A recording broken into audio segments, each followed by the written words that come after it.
अभी सर हाल ही में squid game release हुआ है नेटफ्लिक्स पर, और उसमें आपने एक बहुत ही दमदार कैरेक्टर प्ले किया है।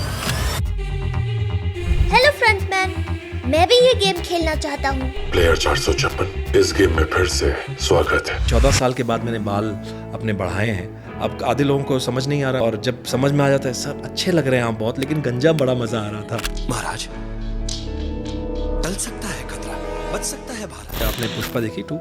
हाँ मैंने देखी। बीवी की सुनो। कि शादी मुझे ऐसा लगता है कि वो एक लड़के लड़की से ज्यादा दो परिवारों की होती है, जिनकी वजह से शादियां खराब होती हैं। बहुत जुल्म कर लिया तुम लोगों ने हिंदुस्तान में हमारे मुसलमान भाइयों पर। अब हम उन्हें आजादी दिलवाएंगे। सेट पे जो लोग डर गए हैं, please it's okay, it's okay. Motormouth Show. Hi guys, thank you so much for all the love on the Motormouth Show and on the channel. लेकिन इसके साथ साथ प्लीज़ चैनल को सब्सक्राइब ज़रूर कर लेना, क्योंकि जब आप चैनल को सब्सक्राइब करते हो तो हमें मोटिवेशन मिलती है कि हम आप तक और अच्छे अच्छे गेस्ट लेकर आएँ और अच्छा कंटेंट लेकर आएँ। और साथ ही हमारा एक और चैनल है TMMS क्लिप्स, यानी द मोटरमाउथ शो क्लिप्स, जिसपे हम छोटी छोटी क्लिप्स डालते हैं, शॉर्ट्स डालते हैं, बहुत ही अमेजिंग कंटेंट की, जो आपको डेफिनेटली बहुत पसंद आएगी, तो उसे भी सब्सक्राइब कर लेना। Let's start today's episode.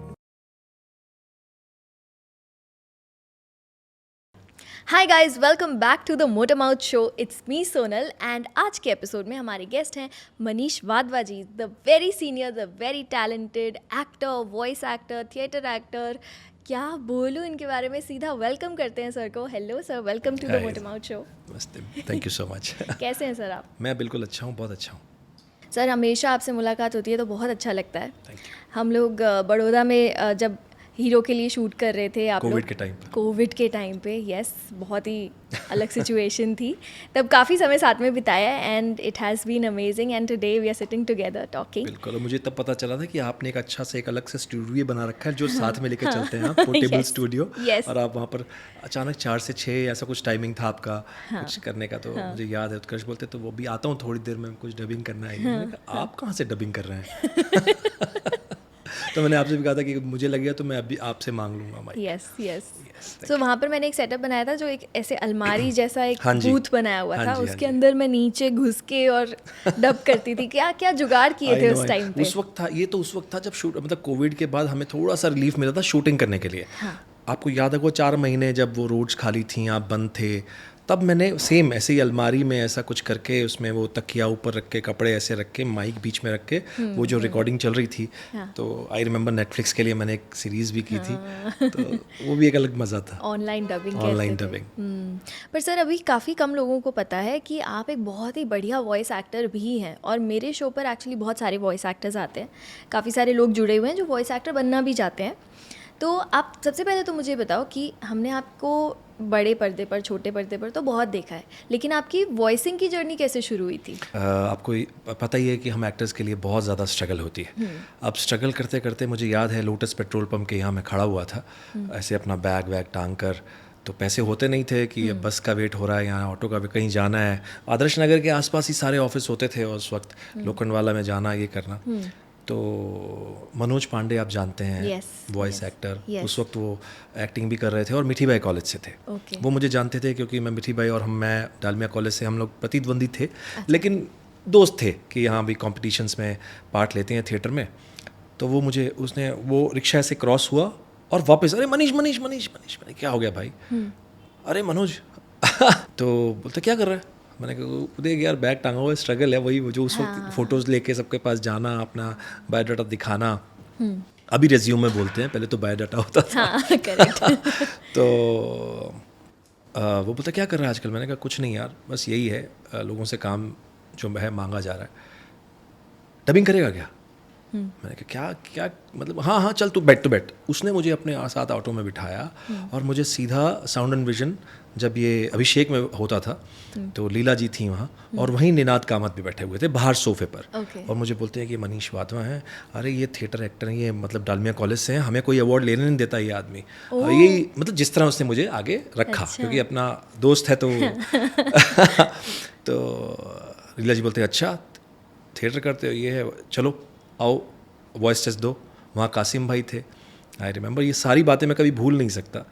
और वहीं मुझे वो उन्होंने टेस्ट किया और एक सीरीज़ चल रही थी the young and the restless, और मुझे एक कैरेक्टर दे दिया।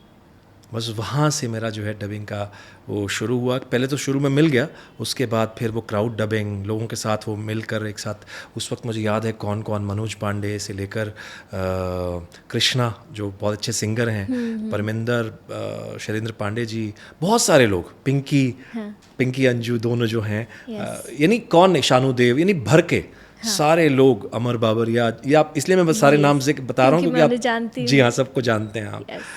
तो वो जो शुरू हुआ, और शुरू करते करते मुझे ऐसा लगा कि हम जब हिंदी थिएटर करते हैं, ये बड़ा अजीब सा वो है कि थिएटर में, हिंदी थिएटर में उतने पैसे नहीं हैं, और आप जब स्ट्रगल करते हैं तो आपको पैसे भी चाहिए होते हैं।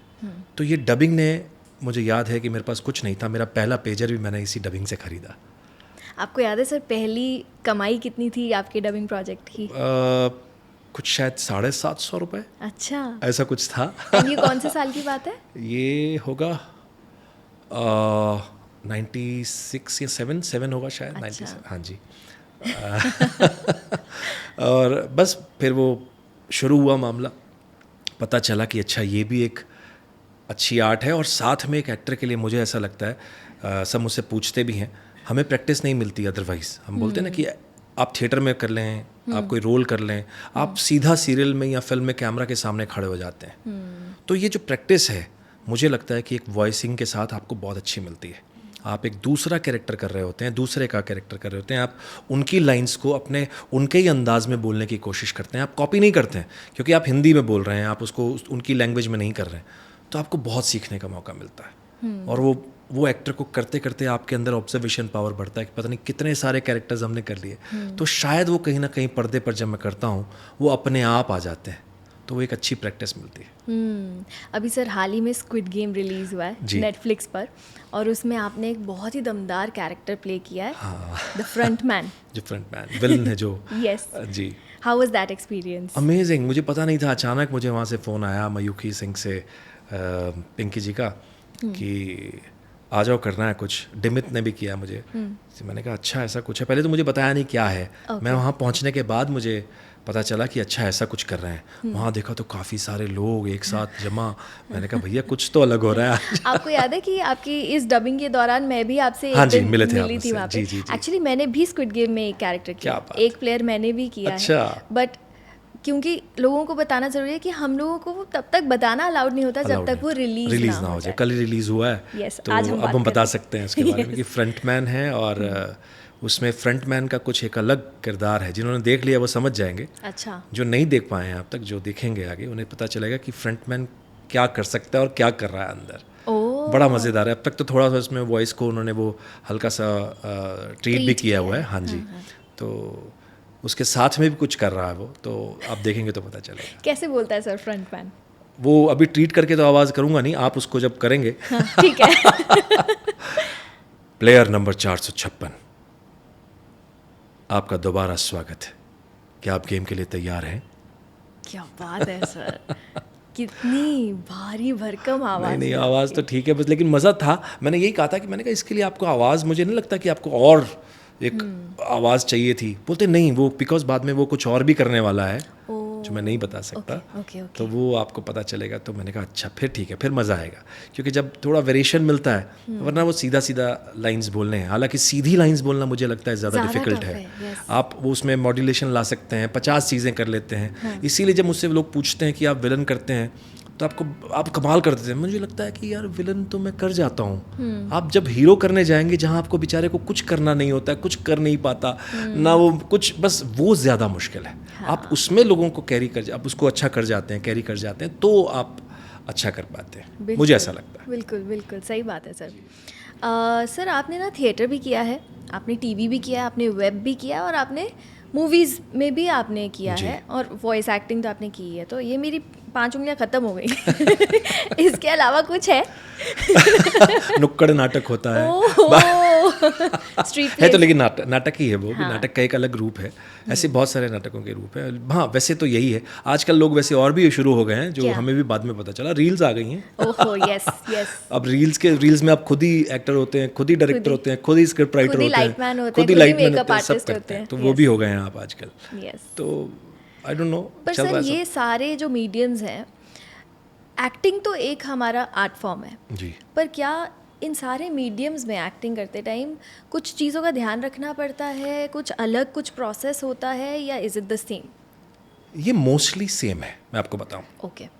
जो बेस है उसका सेम है, क्योंकि इसका जवाब मैं वैसे भी बहुत बार, मैं अब जिन्होंने मेरा इंटरव्यूज़ देखे होंगे वो समझते होंगे कि मैं बार बार इस बारे में बोलता हूँ, क्योंकि अब मैं बार बार इसलिए बोलता हूँ, खाना भी रोज़ तो खाते हैं, कपड़े भी तो रोज़ धोते हैं, लेकिन हर बार वो मनन होते ही है चीज़ें, तो हर बार एक, तो मैं वो ज़रूर बात कहता हूँ जो मुझे बार बार मैं याद भी रखता हूँ और लोगों से बताता भी हूँ कि जया बच्चन जी के साथ जब मैंने नाटक किया, माँ रिटायर होती है, तो लोगों ने उनसे पूछा कि जनरली थिएटर से लोग फिल्मों में आते हैं, आप फिल्मों से थिएटर में आई हैं, आपने पहले थिएटर नहीं किया है, तो आपको क्या फ़र्क लगता है? तो उन्होंने बड़ा अच्छा जवाब दिया, जिसे मैं फॉलो करता हूँ, मुझे लगता है सभी को करना चाहिए, कि अगर आप टीवी करें, ऐड करें, हाँ ऐड का आप भूल गए, हाँ, ऐड कर दिया। टीवी करें, ऐड करें, फिल्म करें, सीरियल करें, जो भी करें, वेब सीरीज़ करें, आप तो वेब सीरीज आई हैं, और जो भी करें, नाटक भी करें, अगर आप अच्छे हैं तो हर जगह अच्छे हैं। यानी आपको ध्यान रखना पड़ेगा कि आप कैसे अच्छे हो सकते हैं। अगर आप बुरे हैं, आप बुरा, ओवर एक्टिंग तो हर जगह चलती है, अंडर प्ले भी ज़बरदस्ती का, आजकल ज़बरदस्ती भी अंडर प्लेस बहुत हो रहे हैं। एक जन ने शुरू किया तो सब शुरू हो जाते हैं। अब वो कब अंडर प्ले करना है वो भी बहुत मायने रखता है, कि ज़बरदस्ती मैं ये तुमसे कह रहा हूँ, तुम ये ले लो, अरे क्यों बोल रहे हो भाई, ऐसा कोई रीज़न है ना बोलने का? आई मीन आप, मैं अंडर प्ले जानबूझ के, मैंने कई लोगों को ना समझ में आया तो बस अंडर प्ले ही करना, तो लोग सोचते हैं कि बस यही एक्टिंग है। नहीं, मुझे ऐसा लगता है कि वो किरदार के साथ जो जाए वो मज़ा है उस चीज़ का। आपके डायरेक्टर भी वहाँ हैं, उन्होंने कैसा सोचा है उसको, तो वो बात वही आती है कि अगर आप अपने ध्यान से हर चीज़ को ध्यान से करें। अब नाटक में मेरी जो पर्सनैलिटी है, मेरी ज़्यादातर जो मुझे रोल्स मिले, चाणक्य से लेकर जो भी, वो थोड़े अग्रेसिव हैं और गंभीर हैं और बहुत समझाने वाले, बहुत तरीके से। लेकिन मुझे ऐसा लगता है कि जब मैंने मुझे बहुत सारे ऐसे किरदार हैं जो अभी तक नहीं मिले हैं।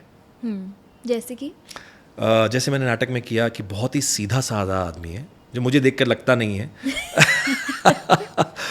कि बहुत कुछ बोलना चाहता है। जैसे फिल्मों में पहले अमोल पालेकर साहब करते थे, फारूक शेख साहब करते थे, तो ये दिखाई देते हैं कि बहुत सीधे हैं और बहुत कुछ बोलना है इनको, लेकिन वो बस दबे रहते हैं। तो ऐसे कैरेक्टर भी जब मैंने किए तो मुझे काफ़ी अवार्ड्स मिले, वो सारी चीज़ें हुई। तो अभी भी मन में बहुत सारी चीज़ें होती हैं कि ऐसे कुछ होना चाहिए। तो यानी आपको डायरेक्टर का एक्टर बनना पड़ेगा, वो थिएटर की बात थी। अब वहाँ तो बोलते हैं ना कि मैं इसीलिए सब बातें कर रहा हूँ कि थिएटर में लोग बोलते हैं थोड़ा सा आपको लाउड होना पड़ता है। करेक्ट है कि जेड रो तक एक आदमी बैठा हुआ है, उस तक आवाज़ जानी चाहिए, लेकिन अब वो तो रह नहीं गया, पहले की बात थी। अब तो माइक्स आ गए हैं। हाँ। तो फिर भी थोड़े जेस्चर्स आपके लाउड होते हैं, क्योंकि वो तो जेड रो पे ही बैठा है ना, सुन रहा है, बट उसके हाथ पैर तो थोड़े से ज़्यादा लाउड होते हैं। तो वो सब चीज़ों का ध्यान, जो आपने कहा कि थोड़ा थोड़ा फ़र्क, हाँ मीडियम्स तो हैं, तो थोड़ा थोड़ा फ़र्क वो ध्यान में रखते हुए, लेकिन बेस ना भूलते हुए कि कब कौन सा कैरेक्टर करना है, कैसा करना है, तो वो ध्यान रखना पड़ता है। और सर, कैमरा एक्टिंग और वॉइस एक्टिंग, जी, इसमें क्या फ़र्क है? इसमें तो मुझे लगता है कि जैसे पुराने एक्टर्स, कुछ लोग जानते, आप तो जानते ही होंगे, आपने सुना होगा, जैसे राजेंद्र नाथ जी थे, तो जो उन्होंने पर्दे पे किया होता था, वो वही कपड़े पहनते थे, अच्छा, सेम कपड़े पहनकर माइक के सामने आते थे और परफॉर्म करते थे। अच्छा, अपनी मन की उनकी वो थी कि मैं तभी कंफर्टेबल रहूँगा, वरना मुझे ऐसा लगेगा कि मैं वो तो हूँ ही नहीं। ओके। तो जिस तरह के उन्होंने कपड़े पहने होते थे, वही कपड़े पहनते थे और जाकर वो डब करते। कई एक्टर्स ने सर ये चीज़ बोली है कि वॉइस एक्टिंग बहुत मुश्किल है। हाँ, हुई है। क्योंकि कई लोगों को नहीं पता होगा, तो मैं बताती हूँ कि जब लोग फिल्म्स में एक्टिंग करते हैं तो फिर वही आकर उनको डब भी करना पड़ता है, लेकिन वो नहीं कर पाते। नहीं कर पाते, मुश्किल होती है। जी बिल्कुल, क्योंकि हो सकता है उन्होंने एक पहाड़ पर खड़े होकर एक सीन चीख के किया हो, लेकिन माइक के सामने उनको समझ में नहीं आ रहा कि मैं कैसे बोलूँगा तो फट रहा है या क्या है, व्हाटएवर जो भी है। तो वहाँ हम ये दोनों तरफ है। आपको बताऊँ, जो आपने बड़ा अच्छा सवाल, ये दोनों तरफ है, आपने नोट किया होगा। मैं किसी की बुराई या किसी का वो नहीं कर रहा हूँ। जनरली वॉइस एक्टर जब वो फिल्मों में या सीरियल्स के लिए बुलाए जाते हैं तब वो अपनी आवाज़ को ज़्यादा दिखाने के लिए एक्टिंग करते हैं, तब वो एक्टिंग दिखती नहीं है। देखिए मैं ये कह रहा हूँ, यहाँ आओ, ऐसा कोई बोलता नहीं है। हम जैसे बात कर रहे हैं वैसे बात कर रहे हैं। हाँ, करेक्ट। आपने नोट किया होगा। हाँ। तो वहाँ पर वो होता है, नहीं यार ये डबिंग जैसा वैसा मत करो भैया, एक्ट मतलब नेचुरल करो। हाँ। वही सेम चीज़ उल्टी होती है जब आप एक्टिंग कर चुके होते हैं नॉर्मल, और यहाँ आकर आप बनाने की कोशिश करते हैं। वहाँ तो आपने मैंने जैसे बात की अभी, जैसे मैंने बात की अभी, यही बोल रहा हूँ। अब जब डब आया जैसे मैंने बात की अभी, तो वो अलग ही दिखेगा। हाँ, करेक्ट। क्योंकि मेरी आवाज़ वहाँ अच्छी लगनी चाहिए। वो नेचुरल तरीके से आप बोलेंगे तो मुझे लगता है आसान हो जाएगा। आपने सिर्फ वही, अब तो इतना आसान हो गया है, पहले आपको याद होगा, अब तो इतना आसान है। हाँ, आप तो एक वर्ड को भी हटा सकते हैं, Yes. उस वर्ड को रिप्लेस किया जा सकता है। तो लाइंस तो बहुत दूर की बात है। अगर आप सुनकर अपने सुने को परफेक्ट बोल जाते हैं तो वो बराबर जो अपना रिकॉर्डिस्ट है, वो इंजीनियर है, वो उसको लगा के पेस्ट कर देगा, वो परफेक्ट आ जाएगा। तो मुश्किल नहीं होगा। अभी आपको सिंक का वो चक्कर नहीं कि आपने वो सिर्फ सुनना है अपने आप को कि आपने कैसे बोला है, तो आप बिल्कुल परफेक्ट सुनाई देंगे। हाँ, लेकिन ऐसे भी एक्टर्स हैं जो अपने ही किए हुए परफॉर्मेंस को और एनहांस कर देते हैं अच्छी डबिंग करके। वो भी आपने सुने हैं, एक्टर्स बहुत सारे हैं। यस। तो वो भी हो सकता है। तो ये फ़र्क तो है। तो दोनों तरफ आता है ये फ़र्क। अभी सर आपने बातों बातों में बताया कि आपको काफ़ी अग्रेसिव रोल्स मिले आज तक, है ना? लेकिन अब आप असल ज़िंदगी में कैसे हो? मैं तो, मेरे घर वाले बता सकते हैं, मेरे दोस्त लोग बता सकते हैं। मैं कोशिश करता हूँ कि मैं थोड़ा सिंपल ही रहूँ। अच्छा। बहुत ज़्यादा नौटंकी उस तरह से ज़बरदस्ती का चिल्लाना चीखना, अनलेस कि मुझे गुस्सा ना आए, वो तो आपको एक एज ए गुस्सा आता ह्यूमन है? आ जाता है। आजकल बीच में शॉर्ट टेम्पर्ड हो गया था मैं बहुत ज़्यादा, अचानक ही गुस्सा करने लग जाता हूँ। अब फिर से कंट्रोल करने की कोशिश कर रहा हूँ, हो जाता है। आई डोंट नो, ह्यूमन है और सच्चाई बोलने में मुझे वो नहीं है, तो मुझे ख़राब भी लगता है कि मैं क्यों उस पर बेकार में चिल्ला दिया यार। थोड़ी सी बात थी, चेंज भी कर सकता था, हो सकता था, लेकिन हो जाती है गलती। अक्सर गुस्सा किस पे निकलता है? कहीं भी निकल सकता है, अच्छा। ज़रूरी नहीं है उस वक्त वो। मुझे थोड़ा सा ना एथिक्स वाली जो बात है ना, जी। थोड़ी उसको लेके चलने की कोशिश करता हूँ। वो जैसे कहीं मैंने अभी हाल फिलहाल में सुना कि अगर आप अच्छे लिसनर हैं तो ही अच्छा आप बोल पाते हैं और तो ही आप उसको परफेक्ट जवाब दे देते हैं। अगर हम दोनों एक साथ बात करें, क्योंकि मेरी बात पहले सुनी जाए, जनरली लड़ाई के झगड़े के रीजंस जो होते हैं, हम दोनों साथ में बोलना शुरू कर दें। ना आप मेरी बात सुन रहे हैं ना मैं आपकी बात सुन रहा हूँ, करेक्ट। तो फिर झगड़ा होगा। या फिर मैं आपको पूरा सुन लूं, उसके बाद मैं अपना मन में जो मैंने सोचा हुआ है वो मैंने अपना बना रखा है, अब मैं उसका जवाब दे रहा हूँ कि आपको मैंने सुना ही नहीं। तो अच्छा लिसनर मुझे बनना पड़ेगा पहले। वो आजकल बीच बीच में गायब हो जाता है मेरा भी। तो मतलब जिस तरह के रोल्स आपको मिलते हैं, आप थोड़े बहुत वैसे हैं असल ज़िंदगी में? वैसे नहीं हूँ वैसे नहीं। कई बार मतलब, लेकिन हाँ मतलब मेरी शक्ल देख के लोग पता नहीं समझदार, जब अभी 14 साल के बाद मैंने बाल अपने बढ़ाए हैं जी। चाणक्य के टाइम पे मैंने शेव किया था, तो अभी मैंने वो एक पोस्ट भी डाला था कि 14 साल पूरे हुए और वनवास पूरा हुआ वनवास के साथ। वनवास में मैंने पहली बार बाल रखे। ओके। तो वनवास एक वेब सीरीज जो फिल्म है, नाना पाटेकर साहब के साथ राइट, फिल्म है। राइट। वो उसमें एक, वो अभी अनिल शर्मा जी के साथ मैंने फिल्म की थी गदर, तो Yes. उन्होंने कहा कि एक गेस्ट अपीयरेंस है, आप कर लो। अब उनको मैं ना नहीं कर सकता, तो उन्होंने कहा आ जाओ, मैं आ गया। उन्होंने शिमला आना है, मैंने पहुंच गया, अभी कर लो एक सीन में करके, एक सीन करके वापस आ गया। तो ठीक है, वो सब चलता है आजकल। आप अच्छा काम करें बस वही काफ़ी है। और तो वो बालों की वजह से क्या हुआ, 14 साल तक जब मैं बालों वाला करता रहा तो मुझे वो टीचर मैंने चाणक्य कर लिया था। तो बस हर बार मुझे वो टीचर समझाने वाला रोल हमेशा, वो एक, चाहे वो पेशवा बाजीराव हो या इस प्यार को क्या नाम दूं हो, या परमावतार श्री कृष्ण में कंस भी गंजा था। सही बात है। तो वो गंजा करते करते अब जाके बाल उगाए हैं। अब आधे लोगों को समझ नहीं आ रहा, मैं ऐसे ही घूम जाता हूँ तो समझ में नहीं आता ये वही आदमी है। हाँ। और जब समझ में आ जाता है, सर अच्छे लग रहे हैं आप बहुत, लेकिन गंजा बड़ा मज़ा आ रहा था।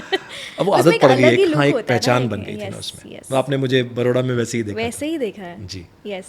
लेकिन सर आपने अभी पठान में भी बहुत ही हाँ, बढ़िया, पठान में भी यही Yes, था, यही था। बॉल था। यस, वो कैसा एक्सपीरियंस था? How was that? बड़ा अच्छा एक्सपीरियंस था, वो भी अचानक ही हो गया। कोविड के टाइम पर ही मुझे कॉल आ गया था और कि कर लीजिए। मैंने कहा हाँ जी कर लेते हैं, लेकिन बहुत बड़ा नहीं है लेकिन बहुत इंपॉर्टेंट है, अगर ये नहीं तो फिल्म शुरू नहीं होगी। और विलन को तो यही वो करता है, तो विलन है ये भी। मैंने कहा चलो करते हैं एक अच्छी जगह। और शाहरुख साहब हैं, जॉन हैं, दीपिका हैं, यशराज फिल्म्स है, तो इससे अच्छा क्या। यस, सिद्धार्थ सर हैं डायरेक्शन के लिए, तो उनसे मुलाकात हुई आपकी? सबसे सब अच्छे से बैठकर, बड़ी अच्छी, बहुत अच्छे, कमाल के एक्टर्स हैं, कमाल के लोग हैं। शाहरुख सर के साथ कैसा रहा एक्सपीरियंस? वो उनके साथ मेरा सीन तो सामने सामने नहीं था, वो एंड में ही, क्लाइमैक्स में ही होता है। पर मैंने उनका जो ऑरा देखा, कमाल है, माइंड ब्लोइंग। वो एंटर करते हैं और सबसे हाय हेलो, एक एक स्पॉट से लेकर सबसे खुद से हेलो करते हैं।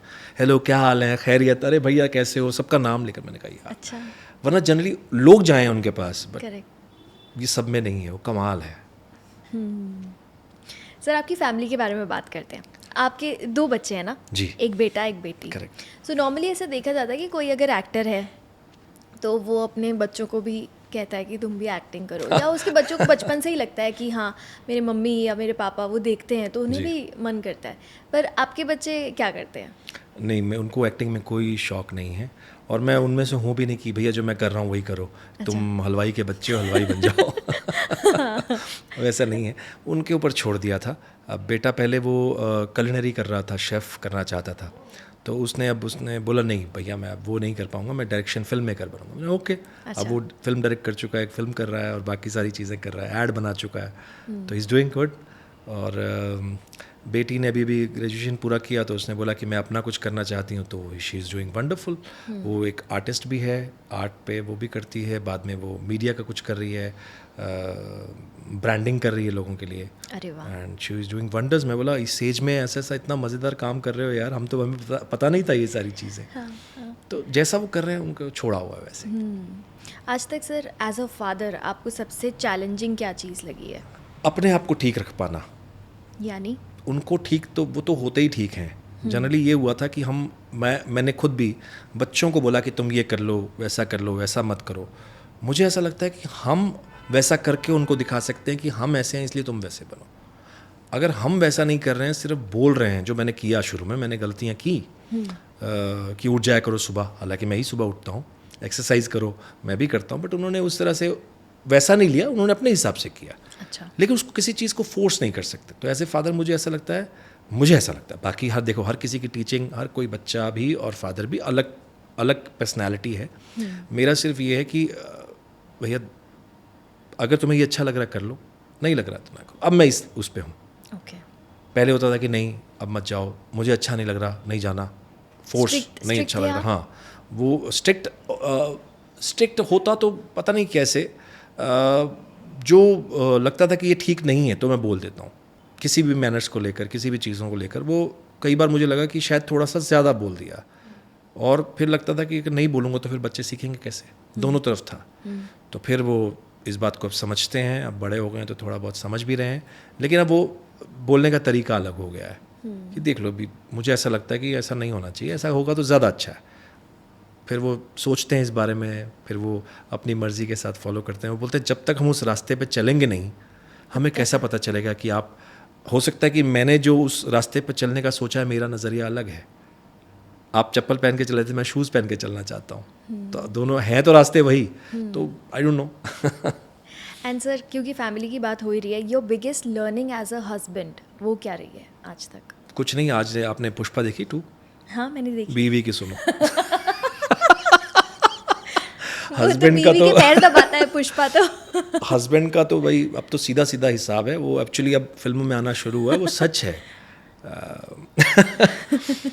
कि बीवी की सुन लो, तभी फैमिली चल पाएगी, नहीं तो आप अपना कुछ करेंगे तो नहीं हो पाएगा। कोई एक्सपीरियंस आप शेयर करना चाहेंगे सर? कुछ फनी, कुछ मेमोरेबल? आप तो मिले हैं उनसे? हाँ, मैं तो मिली हूँ मैम से, तभी तो मैंने मैम का जिक्र भी कर लिया बहुत हक से। ऐसे बहुत सारी, अब तो बहुत सारी मेमोरीज़ हैं, फ़नी मेमोरीज़ हैं, जो कहीं ट्रिप्स पे जाते हैं तो वहाँ कुछ ना कुछ, ऐसे बहुत सारी, मैं क्या क्या बताऊँ आपको। हालांकि वो बीच में अभी थोड़ा सा भी वल्नरेबल हैं इस टाइम। दोनों उनके पेरेंट्स चले गए लास्ट ईयर एक साथ, मतलब दोनों एक साथ, एज़ इन 1 साल के अंदर में ही। तो थोड़ा सा वो मायूस थी, और वो ओनली डॉटर हैं, तो you can understand. I can understand. तो वो थोड़ा भी मस्ती करने की कोशिश करते हैं ताकि वो ठीक रहे, वो भी करती हैं, फिर वो अचानक वैसे उस तरफ उनका ध्यान चला जाता है। तो इसलिए कहता हूँ बीवी की सुनो, अब तो और सुनो। हाँ ये बात तो है सर। कल एक्चुअली श्रेयस जी भी आए हुए थे जिन्होंने अल्लू अर्जुन को आवाज़ दी है पुष्पा में, जी, हिंदी में। जी। तो मैं उनसे भी यही जिक्र कर रही थी कि ना जब भी पुष्पा ऐसे होता है तो वो शेर होता है जी। और जब वो श्रीवल्ली के सामने होता है तो वो बिल्ली बन जाता है बिल्कुल एकदम से। बिल्कुल बिल्कुल बिल्ली एज इन वो उसका प्यार है। हम लोग इसको ऐसा उल्टा समझें इस चीज़ को। भगवान से भी तो हम डरते हैं, देखा तो किसी ने नहीं है, लेकिन वो रिस्पेक्ट है, वो प्यार है, हमेशा हम डर के रहते हैं, हमेशा बोलते हैं भगवान मान ले मेरी बात। तो अगर हम सामने भी इस चीज़ को कर लें, बस वही वाली बात है। वो तो बोला ही गया है कि जो घर पे आपकी बीवी वो लक्ष्मी है, ऐसा बोला गया है ना। तो अगर फॉलो कर रहे हैं तो कर लो, नहीं कर सकते तो कोई बात नहीं। आजकल सर जो यंग जनरेशन है, मैं अक्सर इस बात को, इस टॉपिक को छेड़ती हूँ पॉडकास्ट में, बिकॉज बहुत सारे यंग लड़के लड़कियां हैं जो अब ऐसा सोचते हैं because of a lot of experiences that they might have seen. तो उन्हें ऐसा लगता है कि हमें अब शादी ही नहीं करनी है दूसरों के एक्सपीरियंसेस देख के। तो उन्हें आप क्या मैसेज देना चाहोगे? वही पुरानी जो कहावत है, शादी वो है जो मतलब लड्डू है, जो शादी खाए का वो, लड्डू। हाँ जो खाए वो पछता है, जो ना खाए वो भी पछता है। तो खा के वो पछता खा के लो। मतलब पता चलेगा। अभी एक्सपीरियंस देखकर, किसी को देखकर आप, जैसे मैंने कहा ना कि वो एक्सपीरियंस खुद लेकर या उन्होंने एक्सपीरियंस ले लिया है देखकर, या ये भी हो सकता है वो किसी रिलेशन में रहे हों, रिलेशन में रहने के बाद उनको लगा कि शायद हम ये फॉलो नहीं कर पाएंगे। बट जो धीरे धीरे बातें समझ में आती हैं कि शादी, मुझे ऐसा लगता है कि वो एक लड़के लड़की से ज़्यादा दो परिवारों की होती है जिनकी वजह से शादियां ख़राब होती हैं। आपने आई डोंट नो, पता नहीं कितना इस बारे में मैं सही हूँ, अगर लड़का लड़की के बीच में के साथ साथ उनके जो परिवार हैं वो भी बहुत बहुत ज़्यादा वो रखते हैं, इम्पोर्टेंस रखते हैं शादी को बरकरार रखने में।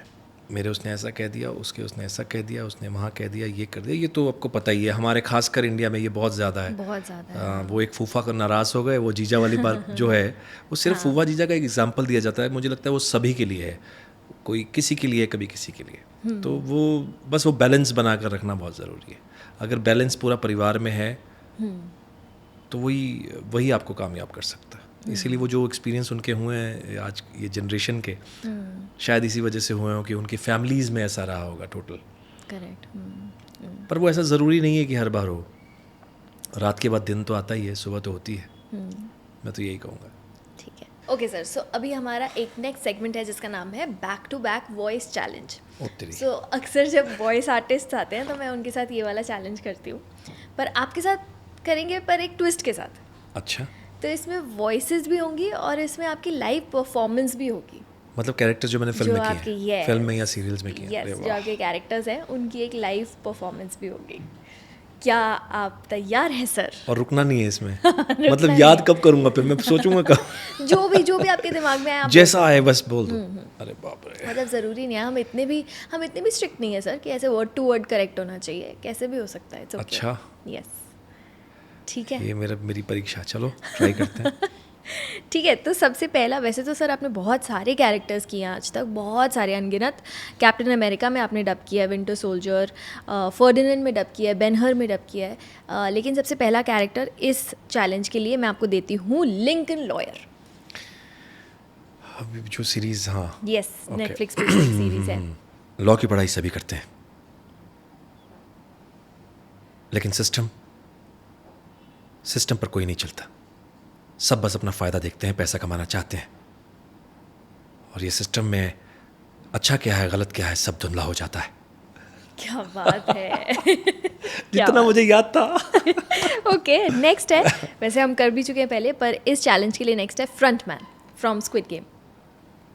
प्लेयर नंबर 456, इस गेम में तुम्हारा फिर से स्वागत है। क्या तुम गेम के लिए तैयार हो?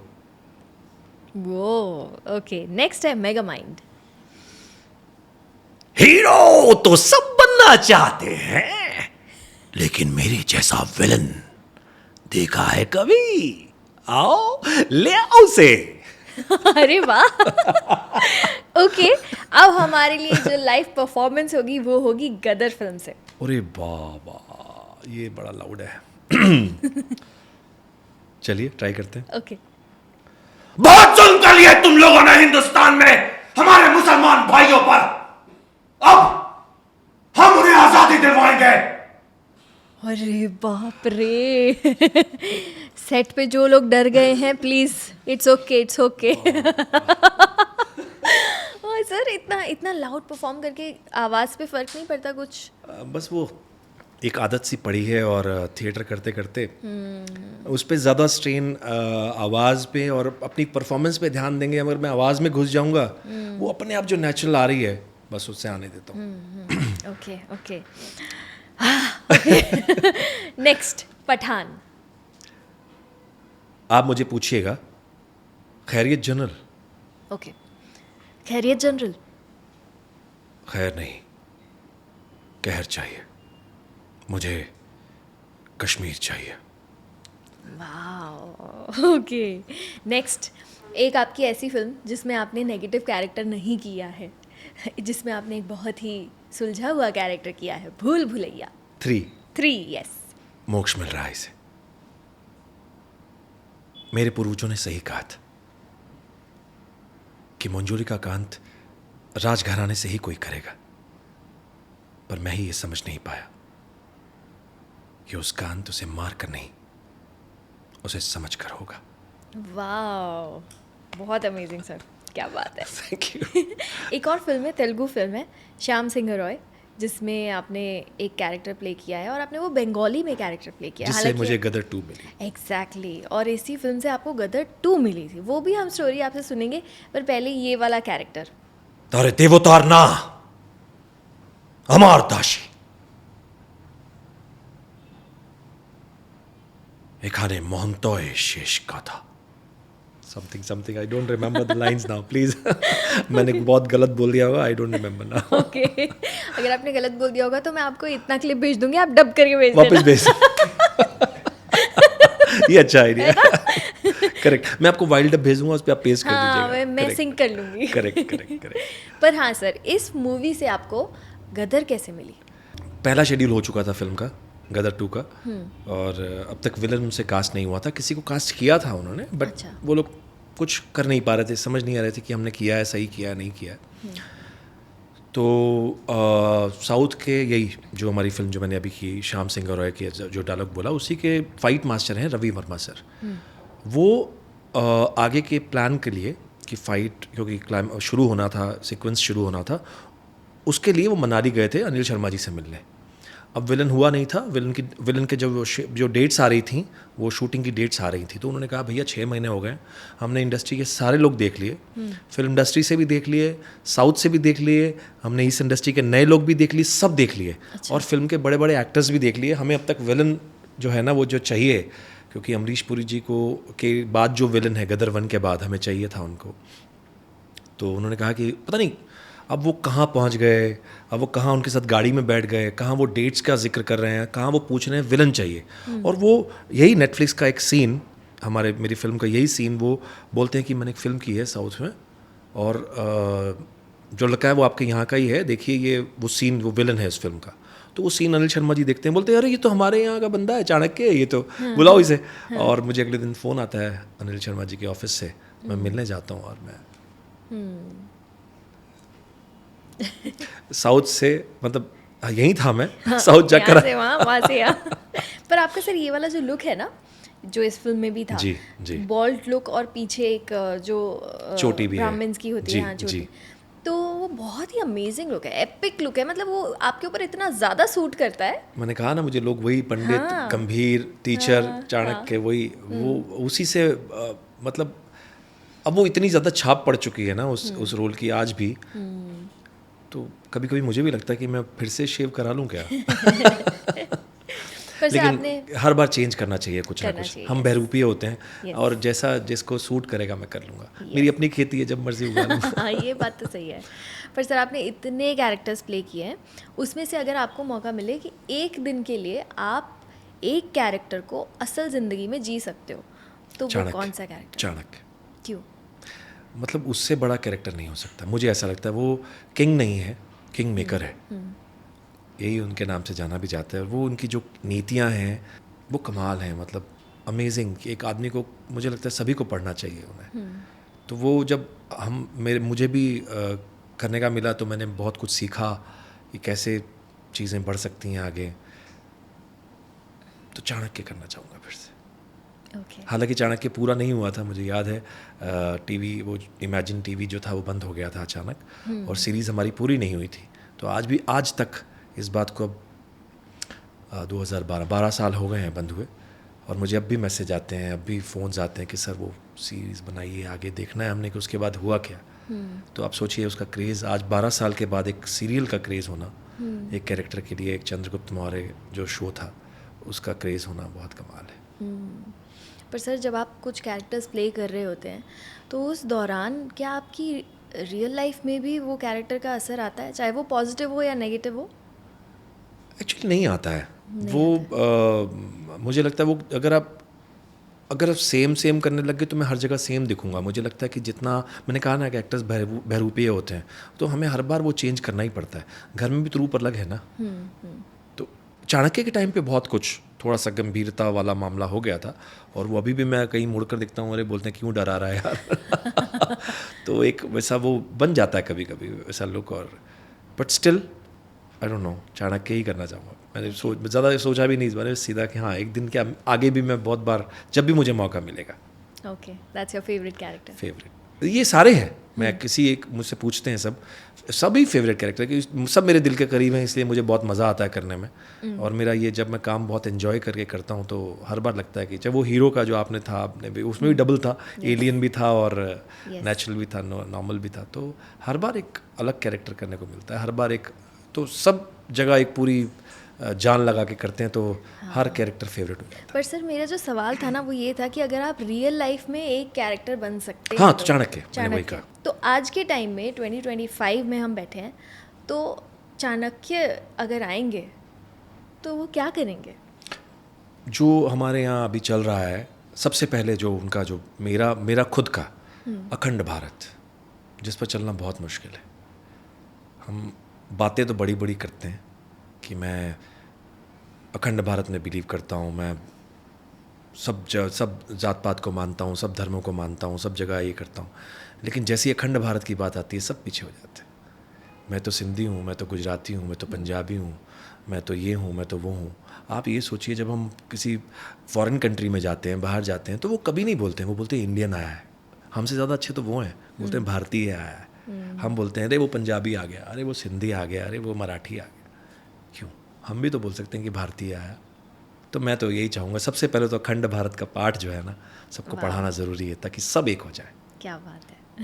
बहुत बढ़िया सर। अच्छा, आपको रिजेक्शन से डर लगता है? हुए अगर डरता तो शायद मैं अब तक नहीं पहुंच पाता, भाग जाता वापस, तो मतलब कुछ और करने लग जाता। मैं आज भी कितनी बार यही होता है कि अभी फिल्म्स रिलीज़ हुई हैं, लोग बुलाते हैं, मिलते हैं, हर बार मुझे वो रोल नहीं मिल जाते हैं, तो उसको रिजेक्शन भी तो मान सकता हूँ। बिल्कुल बिल्कुल। या ये मान सकता हूँ कि शायद वो मेरे लायक नहीं था। अब जो रोल मैं नहीं करना चाह रहा था, जिस रोल से मैं भागना चाह रहा था, उसने मेरी लाइफ बना दी। जैसे कि कौन सा? चाणक्य। मेरे बाल बहुत बड़े बड़े थे। अच्छा, जब मैंने शेव किया था तो मेरे बाल थे, मेरे यूएसपी थे बाल। और ये भी मैंने बहुत बार बोला है कि 2 बजे का मेरा कॉल टाइम है और 12 बजे तक मैंने शेव नहीं किया था। इस बात पे सब नाराज़ हो गए थे, क्यों मेरे मन में था कि मैं यहाँ से भाग जाऊँ। हाँ, कि बाल यार मतलब कैसे हो सकता है मैं बाल कटा दूँ। पहले तो विग लगा के उन्होंने कर दिया था, अब तो शेव कराना है, अब तो शूटिंग आ गई। तो एक तरफ ऐसा भी होता है, और शेव कराई और काम सब चेंज हो गया, सब लाइफ ही बन गई, लाइफ सेट हो गई। एक एक्टर को एक पहचान चाहिए होती है एक रोल से, तो वो पहचान बन गई उससे। पर ऐसा भी हुआ है कि आपको एक रोल बहुत ज़्यादा ऐसा मन था कि मुझे ये करना है और वो नहीं मिला? ऐसा नहीं कह सकते, क्योंकि मुझे पता ही नहीं था, क्योंकि लोग जब मिलने बुलाते हैं वो छोटी मतलब वो उस तरह से बात आई थी। मैं अभी मुझे याद नहीं है कि मैं किसी मीटिंग के लिए गया हूँ और मुझे उस रोल के बारे में बताया गया और मैंने किसी और को उस रोल में देखा हो। अच्छा। अभी तक नहीं हुआ है। गॉड इज़ काइंड, वो मुझे मिल गया है। अगर मुझे रोल पूरा बता दिया तो मैं कर रहा हूँ। अगर रोल मुझे नहीं बताया इसका मतलब मैं नहीं कर रहा हूँ। करेक्ट। हाँ, बस ये हुआ है। हाँ, धनानंद की बात कर सकते हैं। जब मैं चाणक्य चंद्रगुप्त मौर्य में पहले मैं Dhananand as a villain final हुआ था, अच्छा, और जब फाइनल हुआ तो मैं एज ए हीरो चाणक्य हो गया था। क्या बात तो है। ये फ़र्क आ गया। पता है सिद्धार्थ निगम आए थे शो पर जी। और उन्होंने जिक्र किया था कि एक शो में शायद आप उनके फादर का हाँ, रोल महाकुंभ, कर महाकुंभ महाकुंभ में। जी। और उन्होंने जिक्र किया कि आपने उन्हें एक्चुअली बताया कि ऐसे ऐसे ऑडिशन हो रहा है and he got the Banaras में शूट चल रहा था, करेक्ट। मैं उसमें भी रिप्लेस कास्ट था, वहाँ पे कोई और कर रहा था, तो मुझे अरविंद बब्बल जी ने मुझसे कहा कि आप आ जाओ और आप शूट करो। बाय द टाइम यहाँ पर अशोका सीरियल की कास्टिंग हो रही थी, तो अशोका के लिए मुझे चाणक्य के लिए उन्होंने मुझे बुलाया हुआ था, और चाणक्य मैं कर चुका था, तो उनके लिए यह था कि चाणक्य ये कर लेंगे। और मुझसे उन्होंने कहा था कि एक जो अशोका जो बच्चा चाहिए हमें, वो बहुत पावरफुल चाहिए, अगर वो मिल जाए कहीं से तो आप मुझे बताइएगा। कास्टिंग में ही से मुझे बता गया। तो मैं बनारस में था, तो मुझे सिद्धार्थ दिख गए। मैंने कहा भाई शायद मुझे लगता है मुझे इसी के लिए बुलाया गया है। तो मैंने उनकी मम्मी से कहा कि आप विभा जी इनको जो है आप करवाइए काम। नहीं नहीं, वो तो नहीं हो पाएगा, हम नहीं छोड़ सकते हैं, हम तो यहीं रहते हैं, हम नहीं जाएंगे वापस, मुंबई नहीं जाएंगे। वो तो धूम की थी तब तक सिद्धार्थ ने, धूम आमिर खान वाली। Yes yes. तो मैंने कहा इतना टैलेंटेड बच्चा है, आप इसके स्कूल की फ़िक्र कर रही हैं, क्या प्रॉब्लम क्या है? बोलते हैं हाँ स्कूल भी जाएगा और यहाँ काम भी हैं, चीज़ें भी, हम कैसे करें? मैंने कहा आप उसकी बिल्कुल फ़िक्र मत करें, आप एक ऑडिशन दिला दें, अगर इसका हो जाएगा तो वहाँ वो स्कूल में एडमिशन भी करवाएंगे, आपको घर भी देंगे, आपको सब कुछ देंगे। अच्छा ऐसा होगा?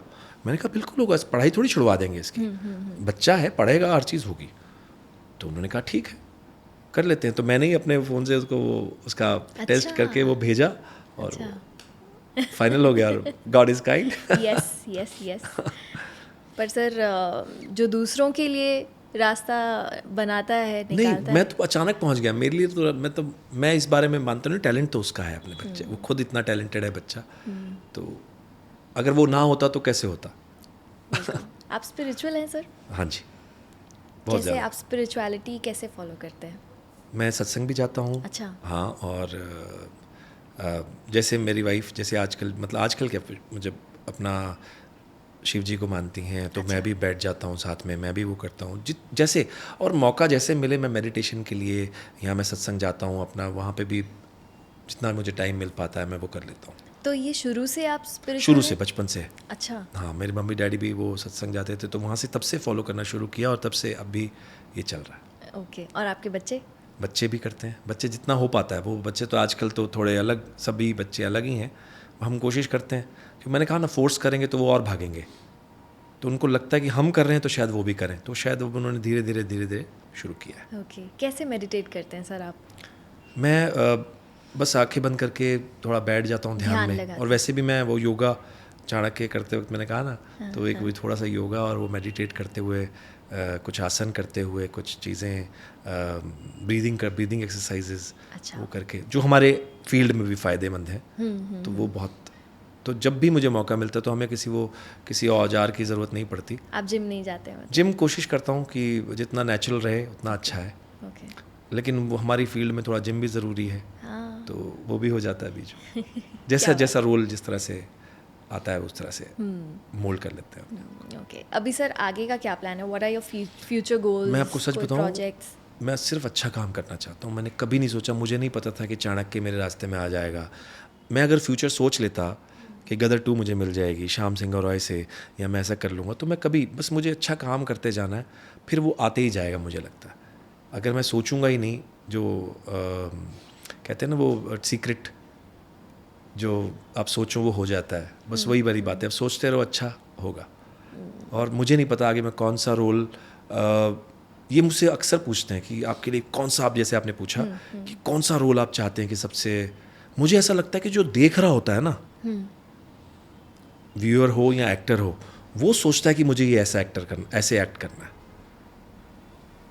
अगर मैं वैसा कर जाऊं तो मुझे नहीं पता होता कि मैं आगे जाके क्या करूंगा, क्योंकि पता ही नहीं आगे क्या आने वाला है। मैं कैसे बोल सकता हूं कि मुझे आगे मुकेम्बो करना है या क्या करना है, या किस तरह से गब्बर करना है, जो भी जिस तरह के रोल्स हैं। कोई ड्रीम रोल नहीं है? ड्रीम रोल तो मेरा चाणक्य भी नहीं था, वो तो बन गया ना फिर अपने आप। हाँ। लोगों के लिए भी बन गया, मेरे लिए भी बन गया, मेरा तो लाइफ चेंजर हो गया वो। गदर 2 भी मेरी लाइफ चेंजर रोल है, हामिद इकबाल का। तो ऐसे रोल्स होते हैं, ऐसे रोल्स अचानक आपके पास आते हैं। ओके। बढ़िया ड्रीम सर। रोल तो बन जाए लोगों के लिए, मैंने कहा ना कि लोगों के लिए बन जाएगी यार, ये मेरा ड्रीम रोल है, मुझे भी ऐसा करना है। वैसा कर जाओ कुछ। आप लोगों के ड्रीम रोल बनना चाहते हैं मतलब। इसको हम ऐसे पकड़ लेते चलिए, हैं। ऐसा तो नहीं है वैसे, लेकिन मैं चाहता हूँ कि मैं अच्छे से अच्छा करूँ, तो लोग बोलेंगे यार हमें भी ऐसा कुछ करना है। डेफिनेटली सर, आज आपसे बात करके बहुत अच्छा लगा। Thank you. मुझे हमेशा भी ही बहुत बहुत अच्छा लगता है। आज काफ़ी लंबे समय तक हम लोग बैठे जी, बातें जी, की। जी। थैंक यू आपने so लेकिन much. मुझे कुछ नहीं सुनाया अभी। अब थैंक यू मत बोलिए, अब आपने कुछ नहीं सुनाया जो मैं ओके, क्योंकि ये अनबिलीवेबल है एक काम मेरे करते लिए, हैं। बहुत बहुत अलग है ये सच में। कैसे क्या? करते हैं आप ये जो अचानक जो सर बस खासकर हो डोरेमोन जाता और है। वो बस सर अब प्रैक्टिस हो गई है। मतलब इनिशियली थोड़ा मुझे, जब मैं तो बहुत छोटी थी, मैं 8 साल की थी जब मैंने ऑल इंडिया रेडियो में शुरुआत की थी, 13 साल की थी जब डोरेमोन मैंने शुरू किया था। भाई साहब, एंड तब जब कोई मुझसे कहता था बोल के दिखाओ, तो मैं थोड़ी शर्मा भी जाती थी। मुझे लगता था मैं क्या बोलूँ, एंड वो डायलॉग क्या बोलूँ, वैसा हो जाता था। अब तो ऐसा है कि नींद, कई बार सुबह 6 बजे बच्चों के फ़ोन आ जाते हैं, आई नो। कहीं से नंबर मिल जाता है उन्हें कि ना स्कूल जाने से पहले, डोरेमोन आज मेरा एग्ज़ाम है, मुझे गैजेट दे दो। अरे बाप रे, सीरियसली? हाँ, और मैं उनसे बोलती हूँ, अब मैंने नॉर्मल ऐसे करके हेलो बोला होता है, नॉर्मल हेलो बोला होता है, तो उन्हें लगता है कि ना नोबिता, यानी उसमें एक हाँ, कैरेक्टर है, हाँ, नोबिता की मम्मी बोल रही है, तो वो बोलते हैं आंटी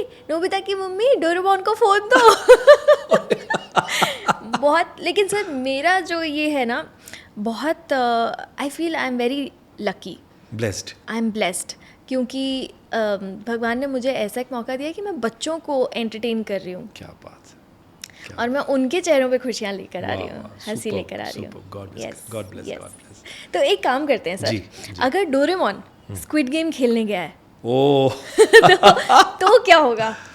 एक इम्प्रॉम्प्टू कुछ एक करते हैं, ट्राई करते हैं। ठीक है? हाँ, हेलो फ्रंटमैन, मैं भी ये गेम खेलना चाहता हूँ। क्या तुम ये गेम खेल पाओगे? हाँ हाँ, मेरे पास बहुत सारे गैजेट्स हैं, मैं अपने गैजेट्स का इस्तेमाल करूँगा और जीत भी जाऊँगा। तुम्हें अपने सारे गैजेट्स बाहर रखने होंगे। बाहर रखने होंगे? क्यों? फिर मैं जीतूंगा कैसे? यहाँ पर तुम्हारी जान भी जा सकती है, जीतना तो बहुत दूर की बात है। जान? मेरी जान जा सकती है? मुझे बहुत डर लग रहा है। क्या मैं यहाँ से वापस जा सकता हूँ? अब तुम यहाँ आ गए हो, अब तुम्हें यहाँ खेलना है या मरना है। खेलना है या मरना है? मुझे बहुत डर लग रहा है। नोबिता, मुझे बचाओ! नोबिता! बेटा तुम्हारा सपना पूरा हुआ, जागो।